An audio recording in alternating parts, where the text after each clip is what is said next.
Indian railway यानी भारतीय rail को इंडिया की लाइफलाइन कहा जाता है। देश में चलने वाली 15,000 से ज्यादा ट्रेनों में भारत की बड़ी आबादी रोज ट्रैवल करती है। रेल यात्रा अलग अलग स्टेशनों के लिए निर्धारित शुल्क देकर मिले टिकट पर होती है, लेकिन कई लोग ऐसे भी होते हैं जो बिना टिकट यात्रा करने की कोशिश करते हैं।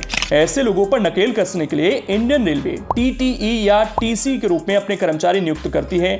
कई लोगों को लगता है कि ये दोनों एक हैं, लेकिन ऐसा बिल्कुल नहीं है। अगर आप भी कंफ्यूज्ड हैं तो ये भ्रम दूर कर लीजिए, क्योंकि ये दोनों कर्मी अलग अलग हैं। आइए जानते हैं TTE और TC में क्या अंतर होता है। दरअसल TTE और TC ये दोनों पद अलग हैं, इनके अधिकार क्षेत्र भी अलग हैं। हालांकि दोनों का ही काम टिकट चेक करना होता है। टिकट कलेक्टर या TC किसे कहते हैं? रेलवे के वाणिज्य विभाग के अंतर्गत TC को नियुक्त किया जाता है। TC यानी टिकट कलेक्टर का काम रेलवे स्टेशन के प्लेटफॉर्म पर यात्रियों के टिकट को चेक करना होता है।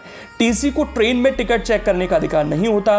प्लेटफॉर्म के साथ ही आपने रेलवे स्टेशन के निकास द्वार पर भी TC को देखा होगा। यहां भी ये टिकट निरीक्षण का काम करते हैं। बिना किसी वैलिड टिकट के स्टेशन परिसर या प्लेटफॉर्म पर घूम रहे व्यक्ति से TC टिकट मांग सकता है। टिकट न होने पर TC को जुर्माना लगाने का अधिकार होता है।